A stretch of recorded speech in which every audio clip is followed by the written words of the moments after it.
And what's up, everybody? We're back with another episode of the Talking NASCAR podcast. I'm being joined once again by Hitmaster. Hello, I just finished Poppy's playtime, and I'm already very scared still. Well, this is it. This is the 69th episode of the Talking NASCAR podcast. Nice.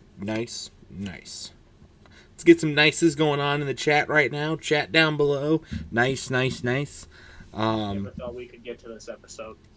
It is pretty awesome that we've gotten this far. It's really good. So that means next episode, when we hit 70, it'll be like, what, 30 more to go until episode 100? Yeah, so jeez, we'll get making on that. But Phoenix is in the books. Talk about everything that happened, both for the Xfinity Series and the Cup Series over the course of the weekend.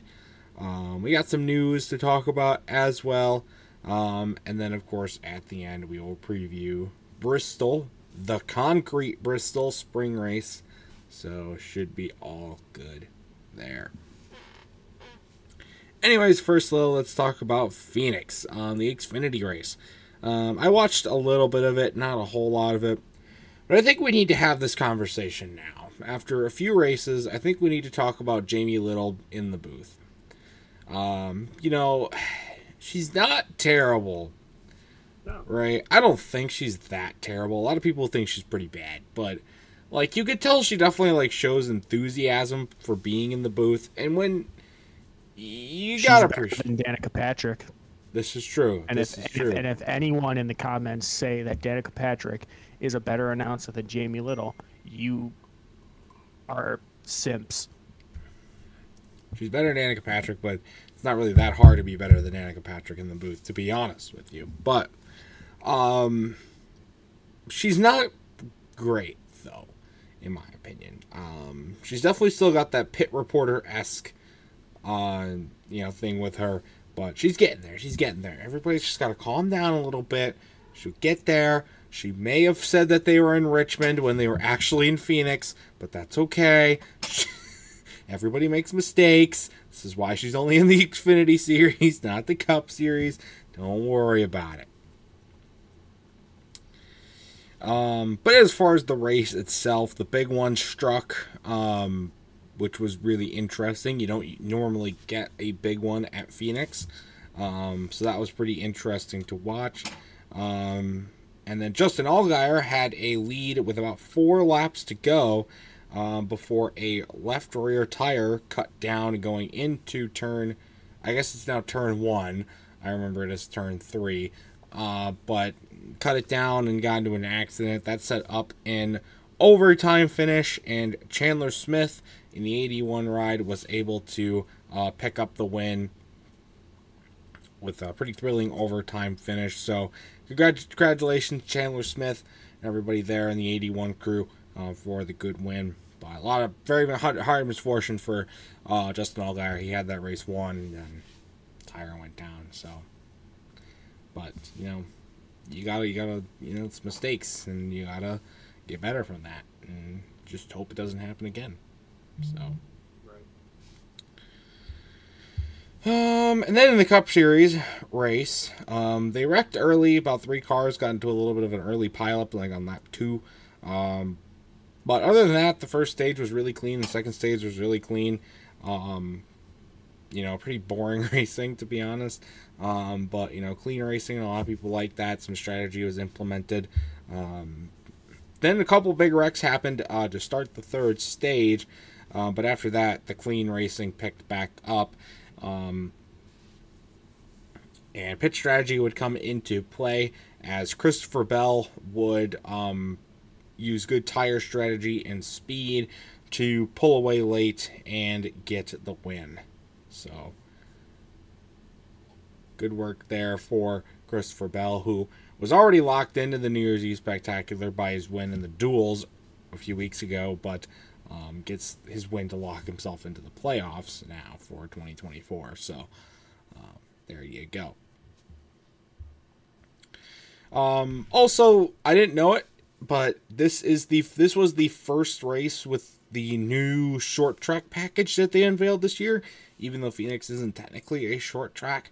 To be honest, I didn't really notice anything different, and that's mostly because I didn't know that to look for anything different. Like, the racing didn't seem like it was worse or better. Like, it didn't seem it was any different. So, you know, again, Phoenix is not a short track, so we got an actual short track coming up, one that desperately needed some adjustments in Bristol. So, hopefully we get to see some better improvements there, but nothing really too much shown so far with Phoenix. I think it was about on par with some of the past races with the new car. So, but overall, I mean, it was still a pretty decent weekend of racing. Some anomaly crashes, but you know, it's Phoenix. Nothing too spectacular, nothing too terrible either. So, still wish they went back to the old configuration with the start-finish line where it was built to be, but what are you going to do? So, I don't know if you get any lasting thoughts, Hitmaster, about the weekend or whatnot. I didn't see a whole lot of it because I was watching Michigan State versus Indiana, where Michigan State Sucked. But, I mean, you know, again, like you said, if people, I don't think Jamie Little had a announcing that race. It's better than Danica Patrick. It's better than any female announcer has done in the booth. So I'm okay with it. I mean, I hope they add her on a contract, you know? I mean, you see, like, in the NFL, you see women announcers now. And it's cool. And then you have, you know, women in the men's, you have women announcers. So, I mean, I think doing a NASCAR one would be cool too. Mm-hmm. Because you're adding on. But other than that, Christopher Bell, congrats. The last time I saw you win was at the Bristol Dirt Race. The final Bristol Dirt Race, may I say. So. Good work. Good work. So. Well, that's really all we had to say for Phoenix, so we'll put it in the books. We'll see you in November. So. Yeah. I think it's funny how we race at the beginning of the year at Phoenix and then we race at the end of the year at Phoenix. Right. What are the odds? Anyways, we got some news to talk about. Here's some crazy ones that have been popping up. So the Clash was back in the rumors this week because, you know, we talked about, I think it was last episode or the one before that, about how they were thinking of doing the Clash in Mexico because the Spanish series raced there at the Clash, and it was a very successful race. So they were thinking, well, let's go actually into Mexico. Well, apparently they've been thinking differently now because they're thinking about doing the Clash at Dodger Stadium. Huh? I have multiple questions of that real quick. Feel free to ask them, but I don't know the answer. So, and this is mostly the NASCAR. I know NASCAR doesn't watch this podcast, which, let's be honest here, if they did, that would be pretty insane. And they should be watching it because we have the good points, insights. If they did, NASCAR, please put Michigan with 2 entries. Bring back the 2 races, please. Right. Get rid of Texas and put Michigan in there. Right. Why not? Do it. But main question is, I could see why they thought of it, because you know Dodger Stadium, it's one of, if not the oldest stadium in the MLB. Third oldest. Cool. Yeah. And of course, you know, Jackie Robinson was on that team, I believe, if I'm not mistaken. And you know, there's a lot of history with that. Here's my one flaw. Is it going to be an oval? And where are they going to put it? I mean, of course, in the outfield. But where are you going to put it? Well, maybe not completely in the outfield. So, we were talking about this on the Discord a while, like last week. And our good good server friend there, Purdue. Shout out to Purdue on the from both the CBB server and Pringles and Company. This was the proposed track layout that he had for the Clash. I mean, I can see it a little bit, just because they have those two openings. Mm-hmm. But I don't know if those two openings would connect well. You know? And also, who would put it as a diamond, of all things? Well, I think that was a rough sketch. I mean, now that I say who would put it as a diamond, you're legit racing on a baseball field that has a fucking diamond. Right. So yeah, it's pretty hard to make it a circle. You know, it's not even that large of a field dimensions either, and you're going to put race cars on it. Like, it would be kind of like a Bowman Grace type situation, and I don't know if they'd want that, but it would be really cool. Well, that, and also, if you're going to do something like that, then just do what you did with the Chicago street course. Mm-hmm. Make a LA street course. Yeah, I don't know if they could get the streets to close down for LA. I mean, but definitely worth a chance.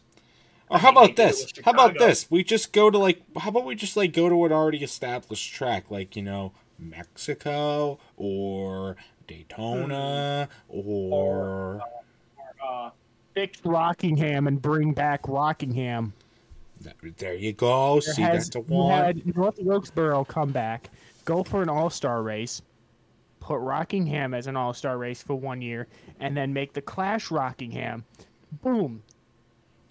And then make sure for the all-star, when they say, gentlemen, start your engines, make sure the Rock is there.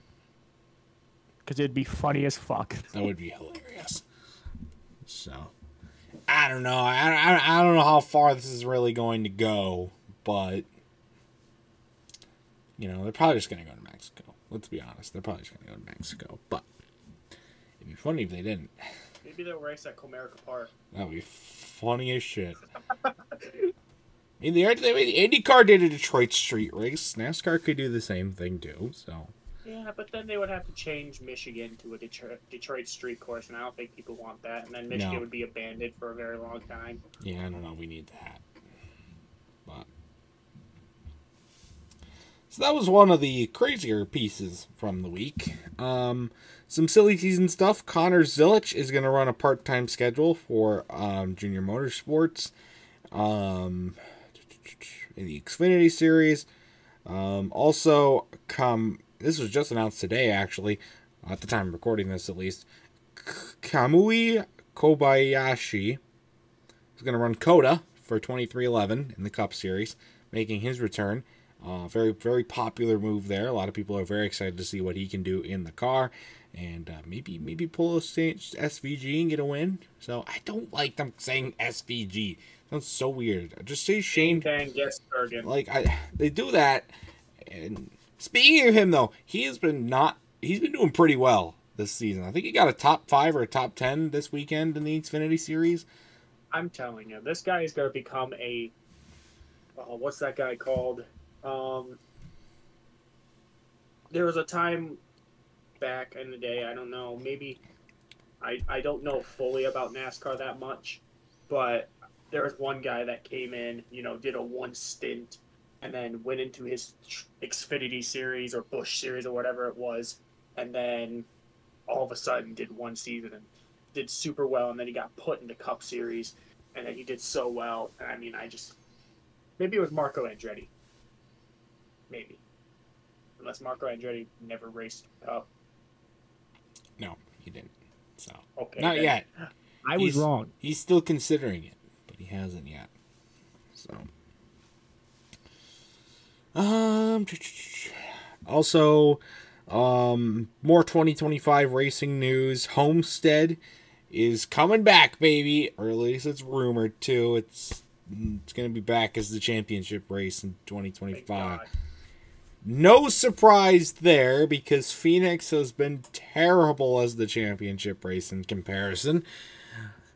So, it only makes sense to bring them back to Homestead, Miami. I mean, there's really no other place they could really go to that would make a whole lot of sense. But yeah, it's weird. I was looking up a couple days ago on all the tracks that NASCAR had, like, as their championship race. And when one of them popped up as Atlanta, I was like, wow, Atlanta actually did a championship race. I was shocked. They did it for many years. Atlanta used to be the championship race because it was the configuration that they currently have for Homestead, but then they changed it. So then they redid Homestead to look like Atlanta because Homestead used to be like a giant New Hampshire. Now here's the thing.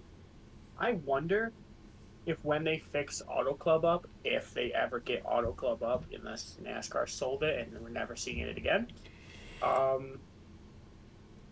will that be a Busch Clash? Could be. That very well could be.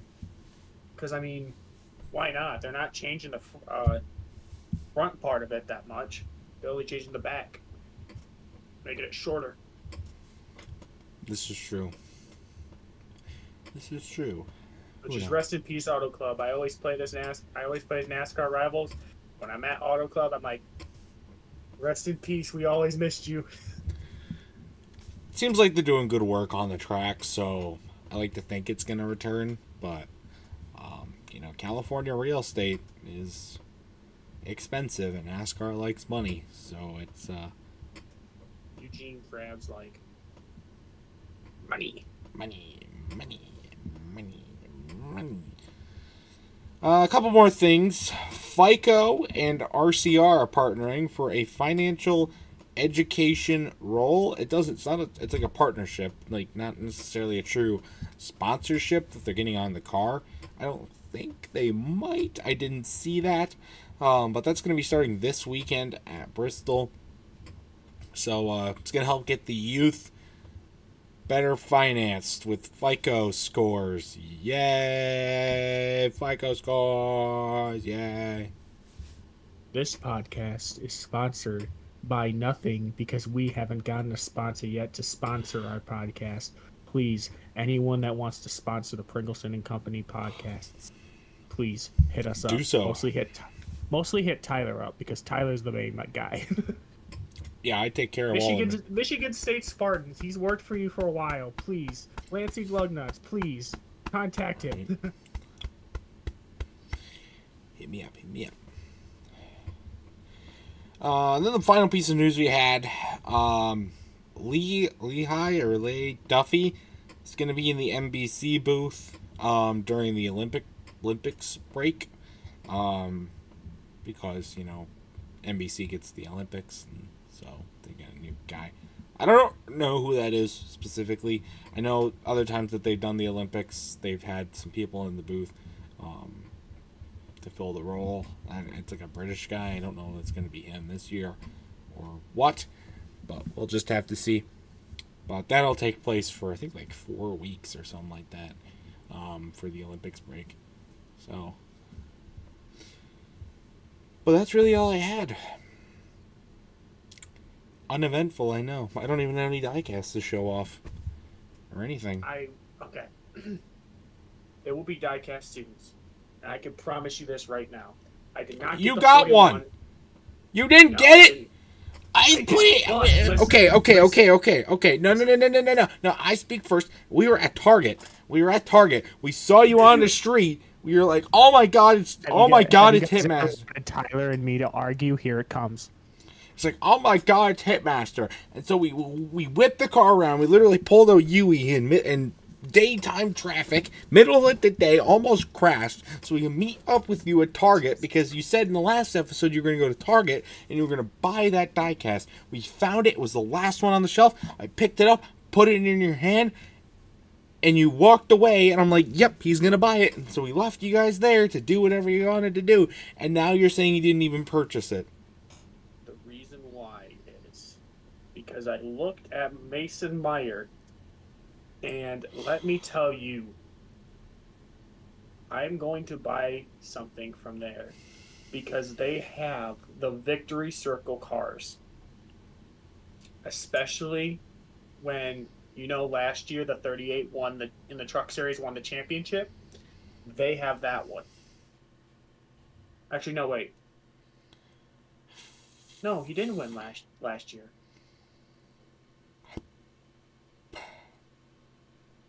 because it still said Gander Truck Series, and last year was the first time it was Craftsman last year.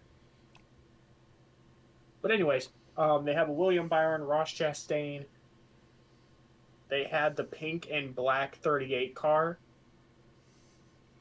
I don't know what the sponsor was on there, but I went to Walmart too. They had good ones. I just don't have the money. Listen, I get paid a $50 allowance every week. $50 allowance. Yes, those diecast cars are $4.99, but let me be honest with you. I like collecting hockey cards. And I'm telling you, when I mean it, I collect them bitches. I collected that. Like,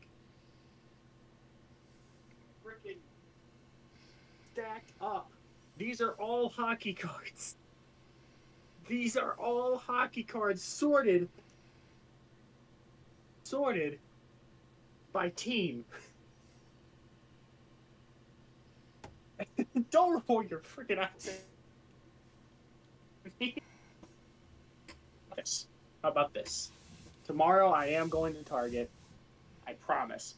I will send you a picture if I get paid the 50 tomorrow. I will take a picture of the diecast car that I bought. Okay, sure. Whatever you say. And then the next episode, episode 70, I will do the diecast. Diecast. Review. Okay. Whatever you say.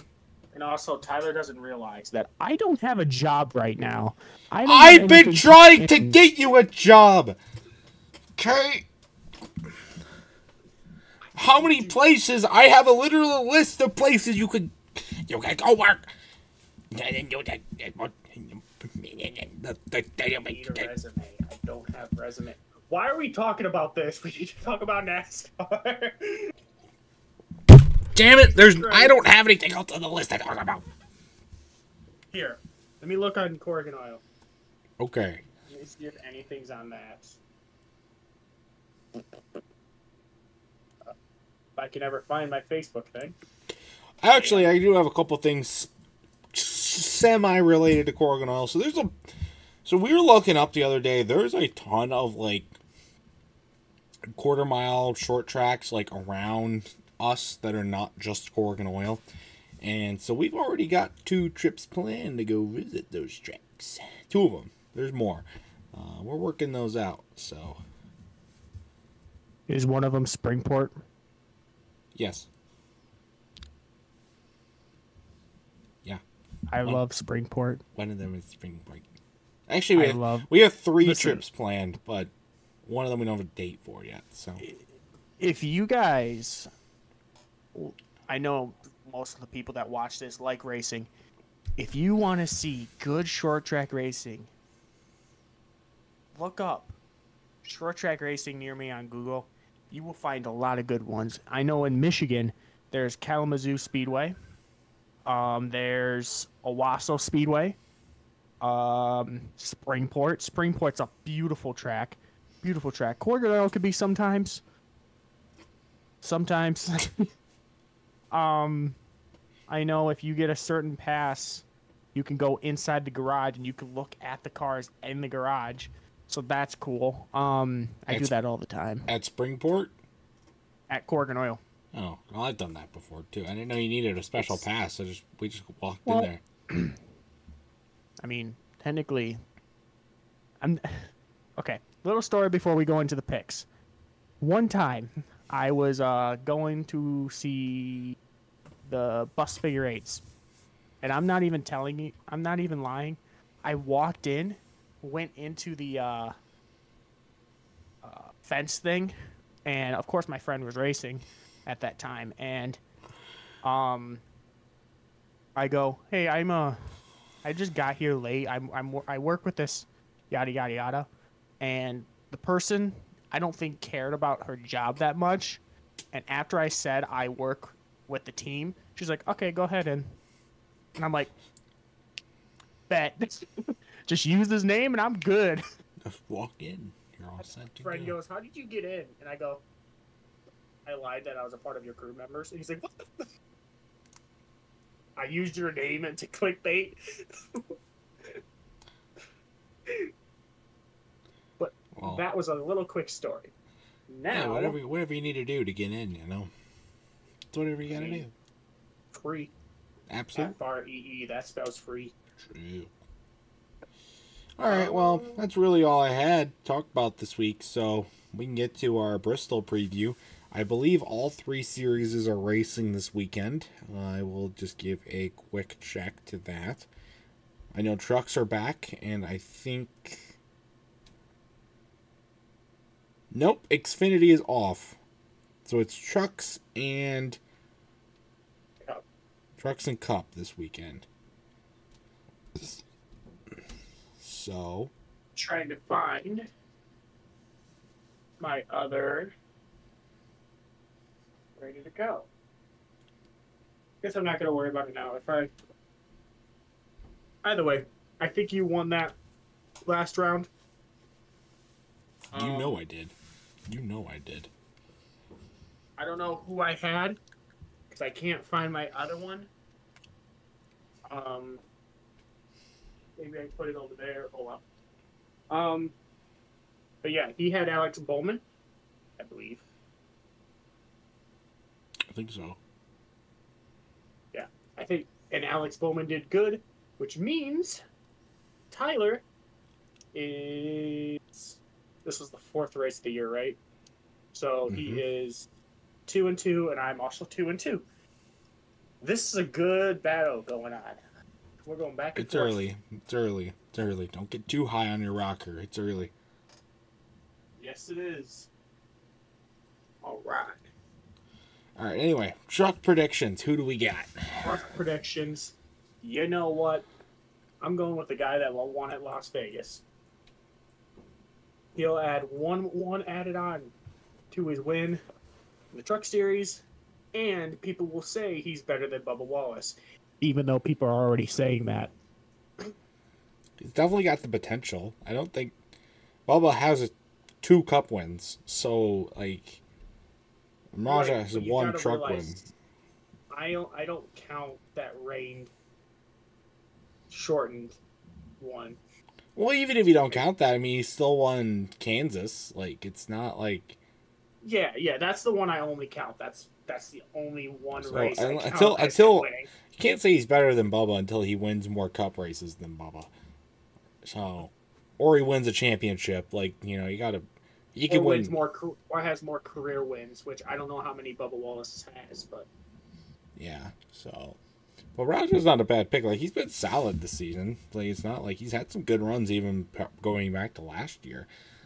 Just never been able to put it together until the Vegas win. So, yeah. For me, let's see. Short track racing on the concrete.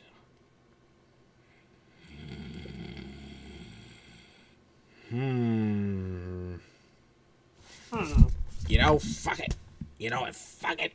We got the first. We didn't get the first. The third African American driver to win a NASCAR race at Las Vegas.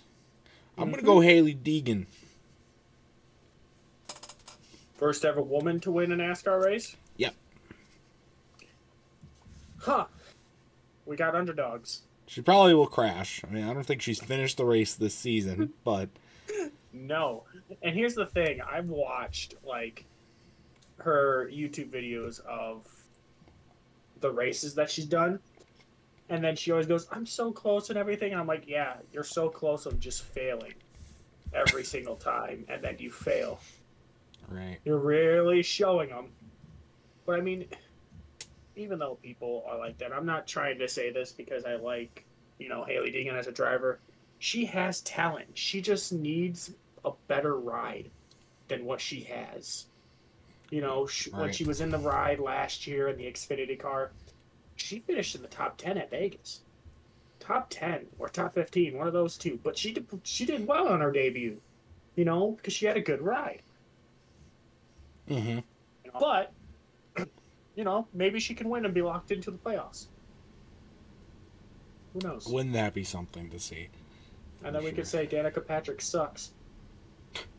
We can already we can already say that. Like, yeah. I mean, she wrecked herself trying to wreck someone. Rule number 1 of Star Car racing is learn how to wreck someone without wrecking yourself. Yeah. All right. Anyway, let's cut predictions. So I did the things. I did Tyler's pick first since he won, and then I did mine. Mine was number 14 of Chase Briscoe. I'm gonna lose this week, unless your pick.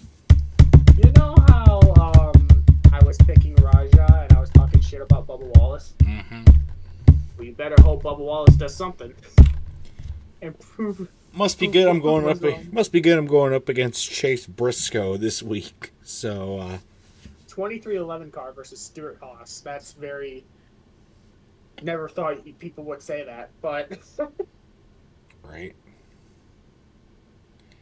Nah, I think we'll be fine. Let's be honest here. The last time we were talking about Bristol, I don't think we had an episode on that. We skipped that week because of me being in Tennessee and everything. And it was dirt. Yep. So, I mean, it'll be weird. I'm not going. Let me just say that. I'm but not either. It'll be weird just seeing concrete back at Bristol instead of dirt. Now, again, I have the little dirt piece so that I could say I went to the last ever dirt race at Bristol. The last person to win it was Christopher Bell. Let's see if Christopher Bell can win the first concrete back. I think the on-track product will not be as exciting, but I think will be better overall. And we get a chance to see how this new short track package really is.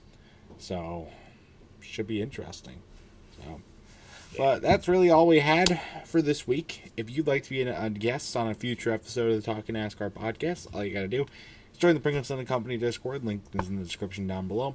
Request a Talking NASCAR role from either me or Hitmaster. Will get you scheduled, get you time to get on and talk some NASCAR. Should be a lot of fun. So, and that's going to do it, though, for this video and this episode. So thank you guys for watching. Go check out content from both me and Hitmaster. And until next time, next week, we'll see you guys later. Goodbye.